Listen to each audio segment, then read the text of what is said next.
Everybody good? Yeah. Okay, well, you know, give Buffalo a lot of credit. They came in and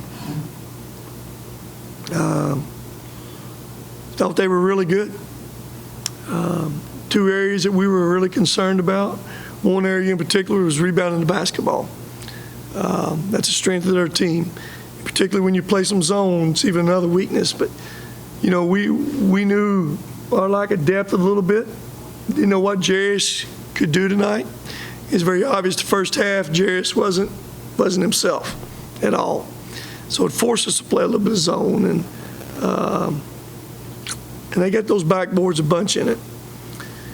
You know, when you play games, there's always when it's close games, there's always plays in it you look back at, and there's key moments. And I can remember the second half, we're up one, and we miss a dunk in front of our bench. And they come down and hit a three. It was a 5-point swing in about 6 or 8 seconds. Those are huge momentum plays. I think they went on an 11-0 run at that point then. Can't separate the game. But you can chop it up a lot of different ways. I didn't think we had that mental edge. I know we didn't.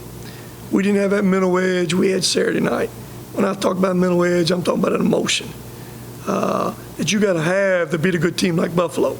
If you're not playing a good opponent, then maybe you can overcome it. But when you're playing an opponent like Buffalo, that margin for winning and losing is thin. But I never thought we had that extra. Not that we didn't try, not that we wasn't working and diving on the floor. You know, sometimes that's a reason maybe you don't shoot as well. So you chop that up, and a big stat then, they make 13 threes, we make 3. So there's a lot of things to overcome right there. 30 points difference, 3-point line. And then offensive rebounding. And we still was right there.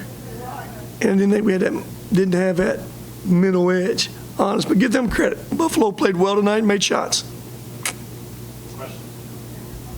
You brought up the offensive boys. Now, what was it about them that was giving y'all so much trouble with their size? What was it? Well, number 34 is a bad matchup at the 4 spot. They're a really good offensive rebounding team.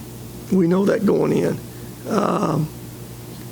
You know, I didn't think Jamar had that edge that he's been having. I just didn't think he had that zip like I've been seeing from him. And that'll be a challenge for him. You know, he's a young guy trying to learn. He's been really good for us. But can you play at that level every night? You know, that's what he's got to be able to do. I think he was as good around that backboard as he's been, offensively or defensively. You know, we were forced probably a little bit smaller than you really want to for long periods of time with Jarius' situation. But give them credit. They're a really good rebounding team. And like I said, number 34 for them, you know, he probably had a career tonight, 6 offensive rebounds, 19 points. He's a load. Those guys, they're just not old. They're old together. There's a difference. We got some old guys, but a lot of new guys being old. They're an old team that's been together for most of them 3 years. You mentioned that energy. You guys got the lead there in the second half. The crowd was really into it. And then they hit 3 threes in a row, and it seemed to like really kind of switch the energy right there. There it was right there. And again, there's always momentum plays. And we missed a dunk to go up 3. Those are huge plays. You know, we've still been up 1, you're up 3. And then maybe that gives you the emotional edge you need now. Maybe that gives you more energy from the crowd. But we missed it. They hit a 3. And they continued to hit 3 threes in a row and a 2. We went down, I think, 11 at that point. And that was kind of the game in that little moment right there. They separate enough that it was hard to overcome it. Coach, so, you know, obviously not the greatest night for you guys. So just what are some things that you think that you guys did really well? You know,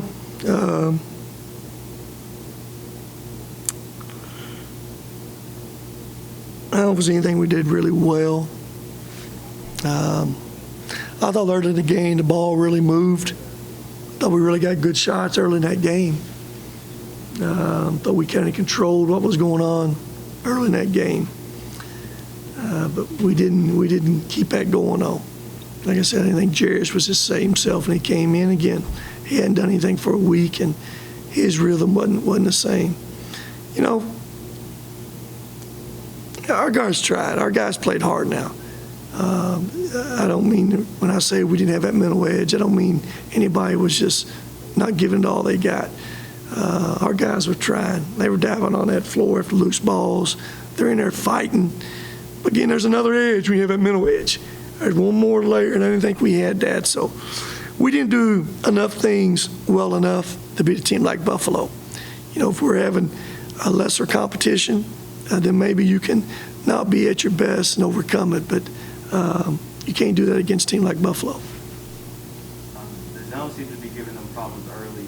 What did they do to adjust to be able to hit those threes? You know, I'd have to go back and watch film. During that little run, it seemed like a couple of those threes came out. We missed baskets. It seemed like a couple of those threes came in transition. We were probably in man at that point, without knowing for sure. You know, the little man first half, hard to keep out of the paint. That's who he is. He's good. He got in the paint and collapsed the zone some, kick out the shooters. You know, Jamar play a little bit man. No matter who you put him on 34, you put him on the white kid. What they do with him? Try to pull him away from the basket when you're a man. And he's got to get so he finds that fine line when he's guarding a guy like that. But when you're away from that ball, you got to get back that rim and protect it. Sometimes he'll hang out there a little bit longer than he should, but those are all just learning things. Again, give Buffalo credit. They're a good enough team. They can pull you away from the basket. They had a 5-guy who could pull you away. A lot of people don't have that, and they did. And they took advantage of that when you're in man. Then you go zone a little bit, hurt you on those backboards. And if they don't make shots, probably not having this conversation. But they made shots, made 13 of them. They were averaging 9. So that's 4 more threes they normally make. That's 12 points. Coach, you have Ole Miss on Saturday. Yep. And, what do you know about them, and what are you guys going to have to do in preparation for that match? Well, it's a quick turnaround for us. We know they're really good. They've been off all week, so they've had a week to prepare for us. They're going to play hard. They got a really good guard in Joyner, leading them in scoring. They're going to be well coached. Kermit's going to have them playing hard, and they'll change defenses. And like I said, they're a really good team. Just came off a win against Memphis, so that tells you enough about them. You mentioned Jarius. Have you talked to him after the game? How's he feeling? Obviously, he wasn't the best in the first half, but is he feeling any better than he was a couple days ago? Well, I didn't get a chance just to ask him, but he came off the floor. I thought the second half he was better. Thought he competed more the second half. First half, I just thought he was really out of it. And again, being out a week and, whatever sometimes makes guys think what they do. Maybe he had to play long enough to get comfortable, but second half he was better for sure. Never thought we had great rhythm second half with him still. I didn't think we had that kind of rhythm that we'd had against Eastern Kentucky, but he did compete second half, and he was much better. Everybody good? Good, guys.